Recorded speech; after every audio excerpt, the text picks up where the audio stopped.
selling real estate. This video is really meant to be an introduction and assumes some pretty basic understanding of the real estate process. At this point, you really should be comfortable qualifying leads. Qualifying for ready and able tenants is going to help you really understand whether or not you've got a ready and able buyer. We'll get to that in a little more detail, but as we go through the presentation. But again, this is really a brief introduction. If you are interested in working with buyers and sellers, this is certainly a first stepping stone, but there's a lot more to learn. This video also starts from the perspective of, kind of goes through the initial portion of qualifying and moves quickly into actually submitting an offer and moving through the actual transaction. So this isn't a great video for learning what to show and how to qualify people as much as it is once they're interested in something, where do we go? So getting right into it, let's talk first about agency. Agency is a legal issue, so it's very important. It is what the agent-client relationship versus the non-agent customer relationship. But that's a really important distinction. Remember, we have certain obligations that we owe our client that we don't owe our customer. If you remember, obedience, old car, loyalty, disclosure, confidentiality, accounting, and reasonable care, these are, again, those old car acronym for our client relationships. Obedience, we need to follow their lawful instruction. Loyalty, we can't work against them. We have to stick with them and work towards their best interests. Disclosure, we have to make them aware of anything we know to be factually accurate about a property. Confidentiality, what they tell us is confidential. We can't discuss that with the seller or the seller's agent. If they give us their position, that doesn't allow us to go present that position to somebody. We have to know what they want us to say, not just what we know. Very important that confidentiality and disclosure, those two issues are probably the most contentious when things go wrong. That's really a lot of times where people look to find a problem and to blame you as the agent. Did you share too much information? Did you not make them aware of certain factual issues that you should have been aware of? Accounting, knowing what making sure the money is handled properly. That really starts with making sure that deposits are put into our account. We're listing a property quickly, that money's being transferred appropriately. Accounting, again, another place where people oftentimes get into trouble. And then, of course, reasonable care, making sure that you're doing your due diligence. So the Massachusetts Mandatory Licensee Consumer Relationship Disclosure Form establishes that licensee-consumer relationship, right? You hear me often say the MMLCRD. It must be signed at the first face-to-face meeting where a specific property is discussed. That's very important. BLP, when you're signing that, you need to know we operate under a traditional agency, which is the top choice, not designated agency. You got to remember the difference there is we're a small office. We work with each other. We're often going to help and assist each other. So we will operate under traditional agency. Designated agency would be that you, as agent one, represent the buyer or seller under a specific agency agreement. However, the rest of the office may not be in the same. So the buyer or seller is only acknowledging that you as agent one is in that relationship. That's not going to work because then you can't discuss the property or ask for advice or ask for feedback on the situation you're in with another agent, because they would have to then get that same disclosure sign giving them permission to talk about you. It gets back to that confidentiality issue. And remember, seller's agent and buyer's agent doesn't just talk about who you're working with, but it's the relationship or who you represent. So you may work with the buyer, but represent the seller, in which case you would mark off that you're the seller's agent working with that buyer. You may work with the seller, or maybe a for sale by owner or an expired listing, but be representing the buyer. In other words, you'd have that seller sign this form, but it will be marked that you're representing the buyer's interest. So just because you're having a buyer sign it doesn't mean you're representing the buyer. Just because you're having the seller sign it doesn't mean you're necessarily representing the seller. This is why that disclosure is so important. All right, let's talk about exclusive agency agreements, right? The seller, we have the exclusive right to list with the consent to dual agency and variable rate compensation. These forms, by the way, are found in Zip Form Plus under the GBAR, the Greater Boston Real Estate Board, or Greater Boston Association of Realtors library. The exclusive right to list with consented dual agency and variable rate compensation form is the one that we prefer to use. The reason for that is we may end up having the buyer and need to represent the buyer. That doesn't mean we need to represent the buyer. We may want to, or maybe we're already working with a buyer and we want to introduce that buyer to the property that we're going to be listing with the seller. We want to make sure we have consent to do that. There is a second step that's still required once we get into that situation, which we'll talk about a little more, which is the notice of dual agency that they both need to sign. Variable rate compensation is also an important part of this. We typically charge 5% if we're cooperating and 4% if we're acting as the sole brokerage, but no other office is being involved. So that's why we use this exclusive right to list with the consent to dual agency. We may represent both parties, doesn't mean we will, and a variable rate compensation, meaning we take a discount, a net increase to us, but we may take only 4% if we're the only brokerage being involved with the transaction. But if we are cooperating with another brokerage, we're taking extra. And then the buyer agency, of course, we like to use the exclusive buyer agency again with the consent to dual agency. Exclusive relationships in buyers and buyer agency are just as important as in seller agency. This is a commitment from the buyer to you and you to the buyer. There's value in understanding buyer agency and exclusive buyer agency. We'll cover that more in the buyer agency video, and it's also already available for you in the training module. But buyer agency, you really should be persistent and be focused on using that exclusive buyer agency contract with your buyers. That'll save you from running around with people just to find out that they went to an open house and bought something directly through the listing agent, and you'll get very frustrated. That's kind of gives you, make sure that the effort you put in is going to see a reward. So let's talk about qualifying the lead. Again, we're not going to go too deep into this, but some real fundamental stuff here, right? If you're working with the seller, you need to make sure they're ready and they're realistic, and is the property marketable? So a little bit of a change with the seller, right? Obviously, we want to know that they are ready to actually sell. Are they realistic about the price and the timing? A lot of times they just see the news that the market's going crazy and they think their property's the best on the street. Well, maybe it is, probably it's not.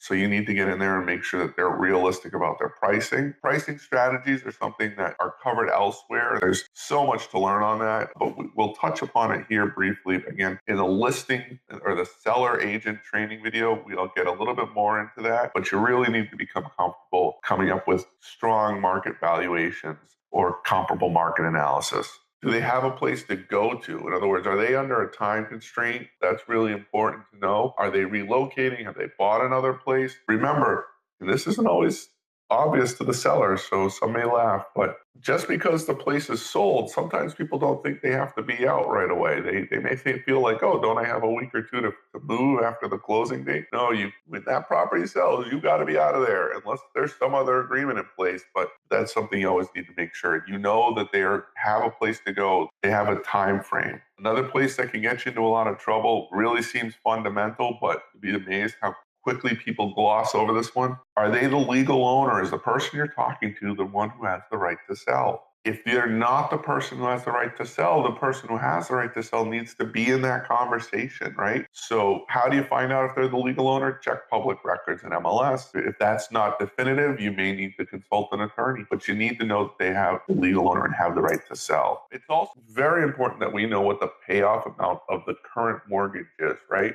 If they're upside down on that mortgage, meaning do they owe more than the property's worth, this might not be a marketable property under a traditional marketing strategy. So we have some public source records ways of knowing this, but it's always important to have that conversation. You know what your mortgage payoff amount is. So when we go to sell, out of the seller proceeds, meaning at the closing table when the seller's being paid by the buyer, the mortgage is the first thing to be paid off. So if the mortgage is more than the payoff amount, meaning that the mortgage payoff is more than what the seller is getting from the buyer, then there might be a problem. If that's the case, what we need to do is come up with a strategy for handling this. Or maybe the seller is thinking they're going to get in more money from that payoff after they pay off the mortgage, and they need that money to buy another place, or they need that money to pay for moving expenses. It's fundamental. We need to know what that payoff amount is if there is a mortgage on the property, and make sure that the seller proceeds are going to cover that. The next thing that we need to talk about is the buyer, of course. Now, the buyer certainly follows more closely with the renters in the sense that we really want to know, are they ready, are they able, and are they realistic? In other words, are their wants and realistic for their ability, and does it exist in the marketplace? You're not going to find a beachfront home in Worcester. It's just not going to happen because it's not on the beach. So, they want to make sure that what they're looking for exists.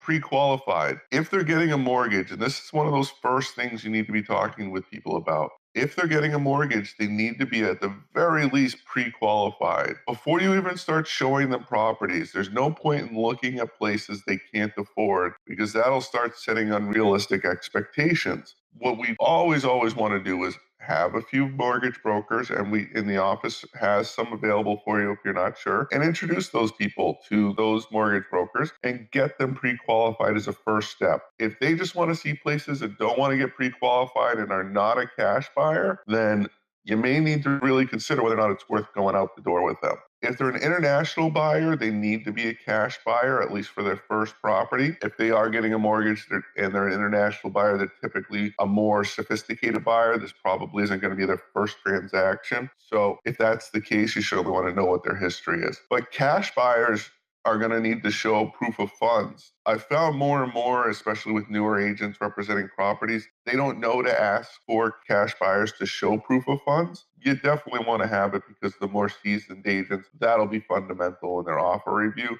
Don't fall into the bad habits of new agents that aren't well trained. You are well trained. You should know better. If you've got a cash buyer, make sure you know how much they have and try and get that proof of funds. We talk more about proof of funds in the buyer training. We also want to know how soon they want to close. In other words, not just when they want to move in, but are they going to do renovations to the place? If they're going to do renovations, and they want to be in by May, well, they may need to have the place under agreement and purchased by March or April so they can get those renovations done. Maybe there's a process that they need to go through. It's not, especially if they're getting financing or something else is in the way, the seller needs to find a place to go because maybe they're not quite ready to move out. They may put the property on the market 2 months early. And so it's really important that you know how soon they want to close because that may help influence what they can buy. And of course, if they own a property, do they need to sell the property that they currently own before they can buy a property? Are they planning on using that seller proceeds we talked about in the payoff? Are they planning on using some of that to help them buy a place? And what will they do in the interim? I will mention here that there are some financing strategies called bridge loans or umbrella loans that can help in that situation, especially if they have a lot of equity in their current property. But we definitely need to know what their position is. By the way, if they're on a lease, are they okay with breaking their lease? Have they talked to their landlord about breaking their lease early? All considerations you need to get into. All right, so that was a quick overview of before the offer process. So now let's talk about what happens when a buyer wants to buy a property. And we'll use the example of an office listing. First thing, the seller agent with the buyer, if they've not signed as a buyer agency, in other words, we talked about this originally with the MMLCRD, right? The Massachusetts Mandatory Licensee Consumer Relationship Disclosure. If it's an office listing and the buyers come to us, have them sign the MMLCRD representing that we are the seller's agent. Again, the buyer's signing it, but they're acknowledging we're the seller's agent. Even if they came to an open house, they need to sign once they put the offer together. We need to cover ourselves and make sure that there was ever an issue or a question that came up. If the buyer has cold feet, wants to back out, we've had the proper form signed. So it's very important that the buyer is signing that he understands we represent the seller, especially if it's an office listing. However, maybe we've been working with that buyer and showing them other properties. Then suddenly we list the place and it's just perfect. Another agent in our office lists the place. Well, because we work under that traditional agency model, in other words, we not designated agency, everyone in the office represents that buyer under that traditional agency model, and everybody on the office represents the seller under that traditional agency model. So we have to sign a dual agency notice. That form is incredibly important. I've seen people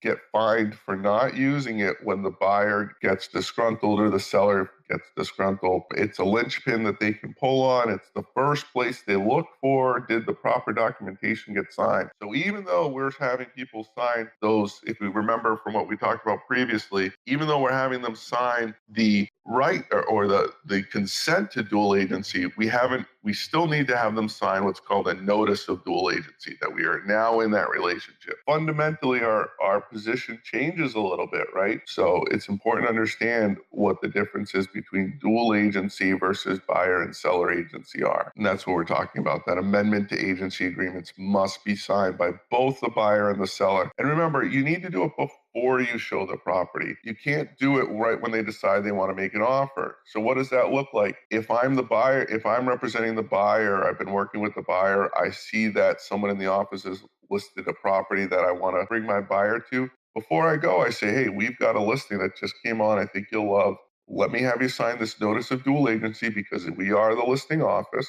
I'm going to have the agent representing the seller have the seller sign the notice of dual agency, and we'll set up the showing immediately. With Zip Forms Plus and Digital Link, this is something that can happen. There's no excuse for not getting this done quickly and in advance. You've already got the relationships with the buyer and seller, so this should be a no-brainer. Again, this assumes that you have an existing buyer relationship. If someone contacts us and is a buyer for a property we listed, if it's an open house, if it's something else, doesn't matter. They don't have to be a buyer, or we don't have to have that buyer agent relationship with them. What we can do is we can also start as a facilitator, and then when we take them into a property that we do represent, we can have them sign as the seller agent, right? They understand we represent the seller. Very important that you understand how this works. Again, this is one of the first things that attorneys look for when they decide if we've done our job correctly. All right, so let's talk about the offer to purchase, right?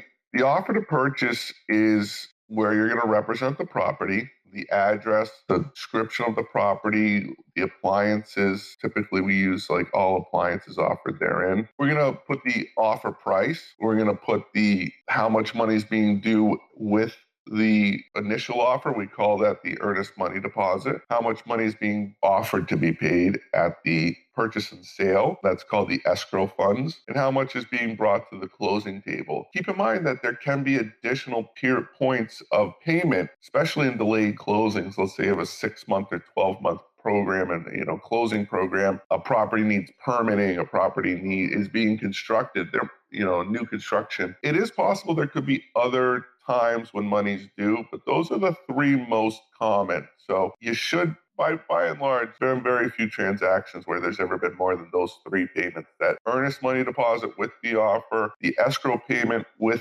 at the purchase and sale, and the balance being brought to the closing table. What the dates of that purchase and sale agreement and the closing are to occur. This is going to say who's holding those funds in their escrow account. That earnest money deposit and the escrow payment, those need to be held in an escrow account. So this is going to say who that is. Just to be clear, that's usually either the seller's agent, or if the seller's not being represented by an agent, then the seller's attorney. It's never one of the principal parties. Never the buyer and never the seller shall hold those escrow funds. Remember, they have to be licensed escrow agents. They have to be a broker, and they have to be an attorney who's licensed to do that. All right. This is also where we're going to describe our contingencies, but we'll get into those in a bit. But contingencies are basically issues that need to be resolved prior to the closing, whether or not it's financing, which you probably heard about before, whether it's pest inspection, radon inspection, a lead inspection, review of condo docs and financials. There are no set contingencies. We'll talk about that a little bit more. You do want to make sure that you include with your offer package, in other words, when you're presenting that offer to the seller, or if you're the buyer's agent presenting it to the seller's agent, we need to have that Massachusetts mandatory licensee consumer relationship disclosure, very fundamental. We must have a lead paint disclosure for all properties built before 1978. Okay, you do not require this for properties built after 1978. The property transfer notification certification, it must be signed by the seller first. If we are listing the property, This is something we get signed when we list the property and we post this in MLS. We put it in any package that we might hand out to people or to buyers. This is important because we have to disclose the seller's understanding of what lead may or may not exist in the property. The buyer, if you read this document closely, the buyer is supposed to know about this in advance of making any offer. And this is a federal document, so it's very important that we are following the federal guidelines. So any contingencies should also be included in the offer. They cannot be added after the offer. The offer is the offer. So don't think let's get a deal and then we bring in contingencies, because that will get you sued. That will cause lots of problems for everybody. Contingencies are part of the offer. The offer itself is a contract and it stands on its own. In Massachusetts, it is an enforceable contract that can force a closing. Don't be mistaken. Contingencies, just like with applications on a rental apartment, contingencies need to be included with the original application, with the original offer. So one of the ones that I tend to find is most important, especially in condo sales, is the review of the condo docs, the review of the meeting minutes from the last condo meeting. If it's the board of trustees, if it's an annual meeting, whatever they call it. You want to have all those and try and get a few of them, because that's where the issues that the association is dealing with are going to be mentioned. In other words, are they planning to do a new roof, but they haven't actually done anything about it? That's where that might come up. And of course, financials. You want to make sure the property has strong financial health, and these need to be acceptable to the buyer. You'll learn more about what that means and what those different financial, how to read financials as you become more experienced and do more training in buyer agency. But you certainly want to make sure that we're asking for that as part of the offer in a condominium. You want to be able to review any leases that may be in place. If this is an investment property, those should be acceptable to the buyer. You may also want to have a history of rent payment. Make sure that the people are actually paying the rent on time. You want to have a home inspection done. You want to make sure, so home inspections, not so important for that new construction property. There's something called builder warranties. Property is warranted by the builder. So if there's a defect or an issue, that should come up within the first year, and the builder is already warrantying it. However, if the property's got a few years old, or the buyer it would be more comfortable doing a home inspection, you certainly want to do a home inspection. I will say that in a competitive market, a lot of people like to waive home inspections. I'm not a big fan of that personally, but it's something that's understandable. When we list properties, we often pull an inspection report prior to listing the property. That way, we don't have to have that as a contingency from our buyers. We make that home inspection available to buyers. They can review it, they can understand what they're buying, and then they can just offer to buy it without that home inspection, especially in a multiple offer situation. This is a bit of a controversial topic. It's important to understand that it's there. You should also know that you need to discuss really what the home inspection is. There's contingency sets is a date by which the home inspection needs to be done. Typically, the buyer needs to do this within a week to 10 days of the purchase of the offer date, almost always done prior to the purchase and sale agreement being signed. Doesn't have to be done before purchase and sale agreement, but usually done prior to the purchase and sale agreement being signed. And it needs to list the date that the buyer needs to give notice, as well as the aggregate amount of the cost of repairs. In other words, if there's 5 things that need to be fixed, you add up the cost of repairing those 5 things, and that's the aggregate amount of the cost of repairs. Really, in Boston, we almost always just put 0. Whether it's the buyer does a home inspection, he's either going to buy it or he's not. Again, in a multiple offer situation, what I like to suggest is make that a high number. Maybe it's $10,000. The buyer's basically saying, I'll offer you X, and as long as the inspection comes in, it's not more than $10,000 in damage that I find, which might mean something structural or something, certainly something more substantial, then I'm going to move forward with the purchase.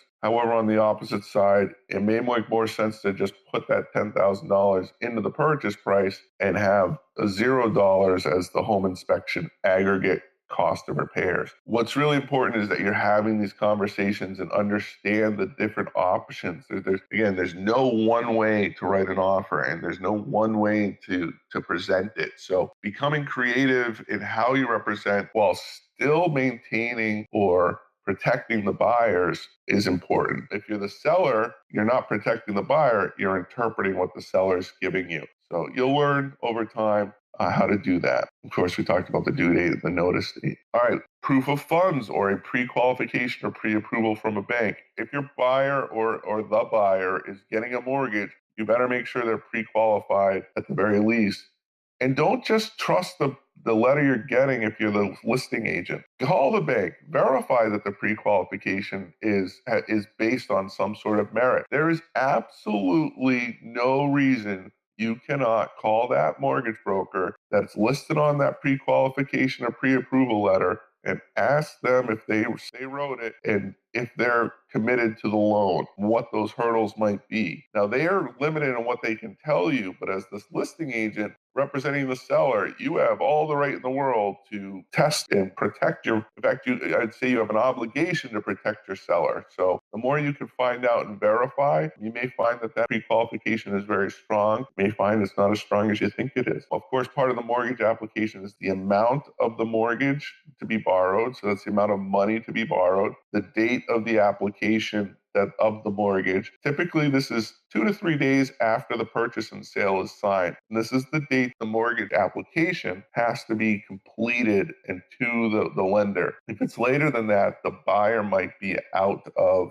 date and doesn't necessarily, but could mean the seller is no longer obligated to sell to them. It's an important distinction. The date of the commitment is the date that the bank agrees to the loan. They've committed to the loan. There's no longer any pending issues. They're saying that they are lending to that property and to that lender. And I want to correct myself. It's not the date of the application, the date of commitment wouldn't remove the seller's obligation. It would prevent the buyer from using the financing as an issue why they can't close. So if they're not able to close because they didn't file their application with the lender in time, or they didn't get that commitment from the bank in time, and they didn't do anything about it, or you as the buyer's agent didn't do something like notify the seller and request and receive an extension from the seller, then the buyer can't show up on the closing date and say, oh, I can't close. They would lose all their money. They would be in default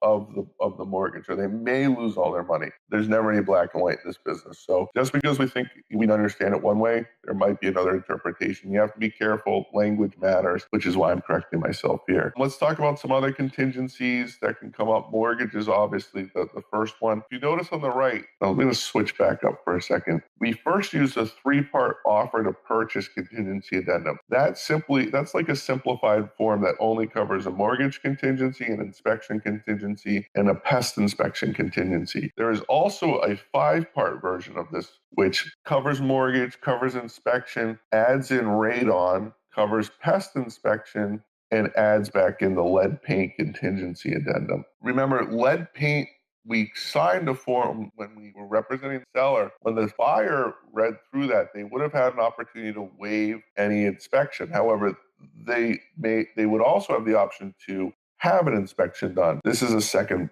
contingency, so to speak, that the lead paint contingency is part of the offer. To be honest with you, my experience has been almost always the buyer, unless they have young children, waives the lead inspection. However, if they have children or are planning to have children, it may be a particularly important issue for them, and they may want to make sure they have that lead paint inspection done to make sure that the property is in compliance with lead paint. To go through the radon test.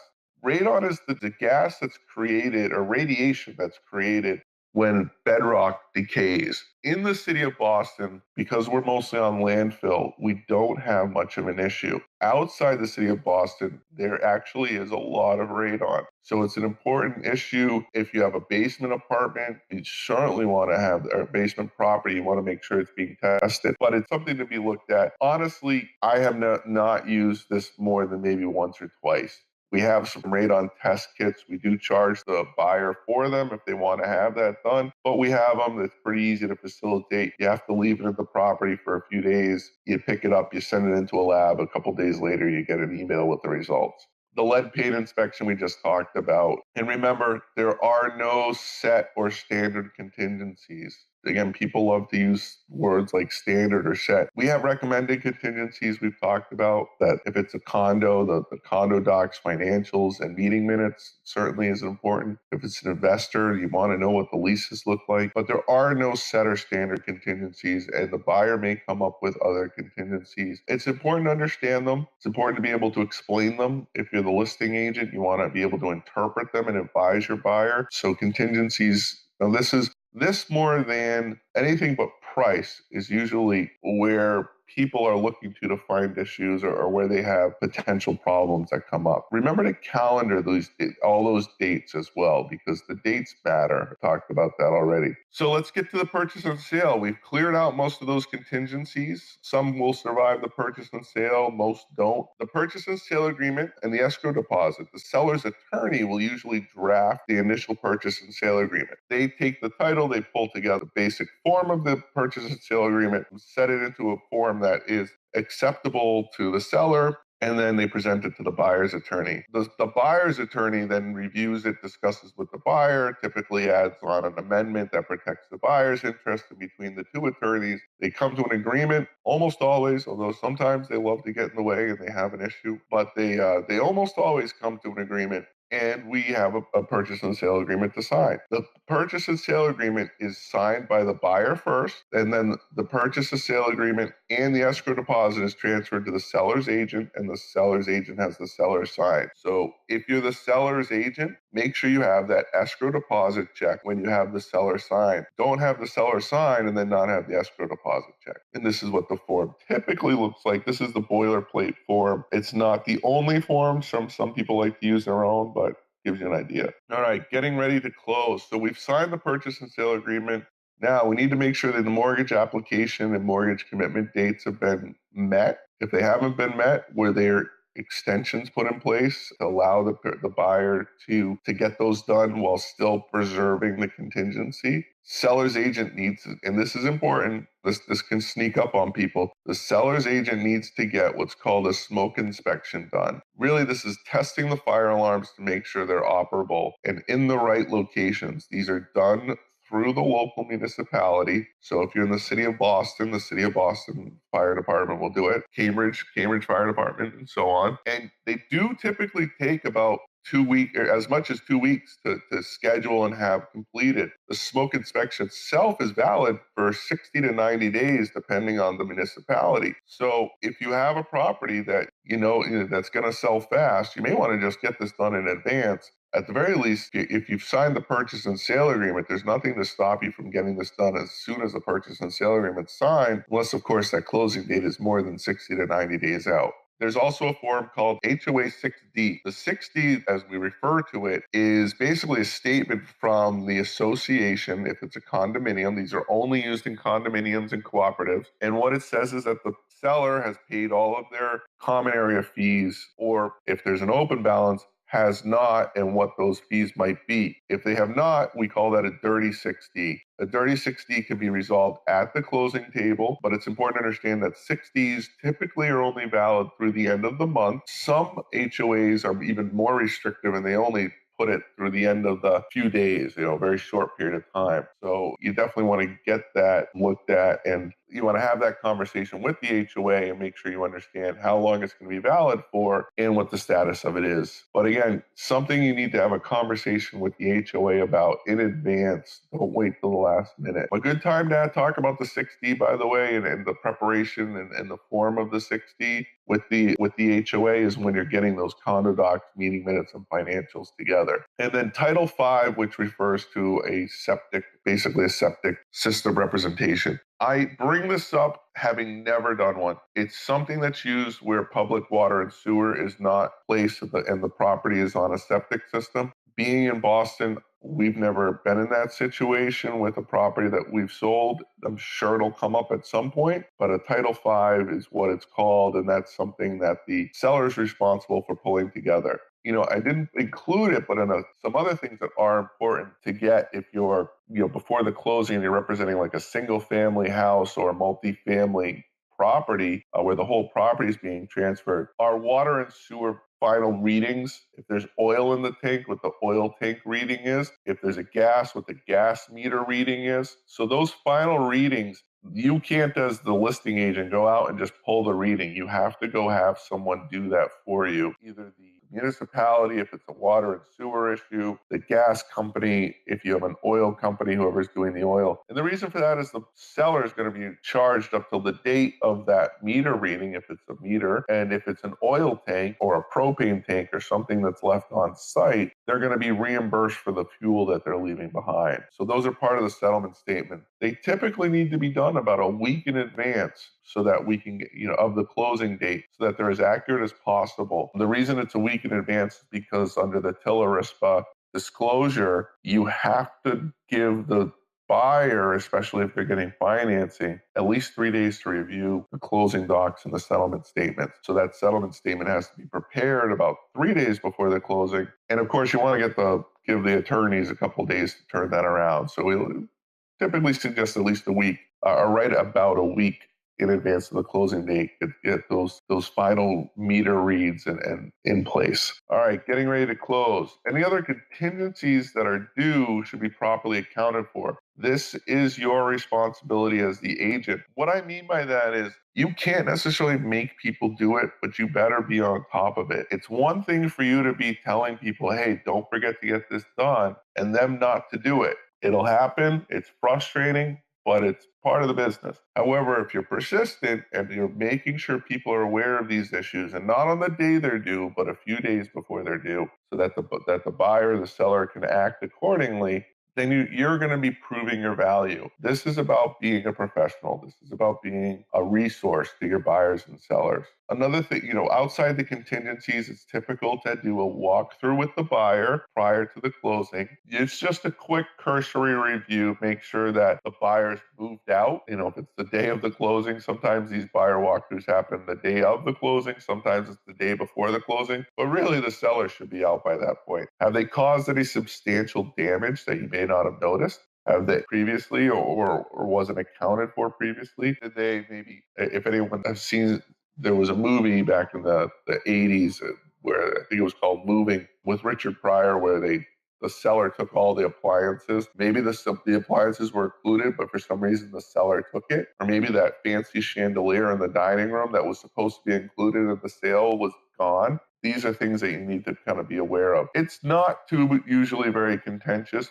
but it can be. So that final walkthrough is important. And remember, the seller needs to be out of the property unless there's another specific agreement in place. Of course, the seller needs to deliver the keys to the seller's agent or to the attorneys so that the buyer can get those keys once the buyer's on record. And of course, once the buyer's on record, we've done our job. So that is the initial, that's our initial introduction to buying and selling real estate and representing buyers and sellers. Make sure, if you're interested in buyer agency, to watch the buyer agent video and read the buyer agent tutorial. Continue to learn about buyer agency. There's a lot of resources we've provided, a lot of links we've provided. Same thing goes with seller agency. A lot of information available for you. So this was a very cursory introduction. This is not make you an expert yet. So you got a long road to become an expert, but it isn't that scary. As long as you're keeping the fundamentals in place and continuing to learn and understand the skills that go into this, you'll do just fine. And of course, you'll make a lot more money. So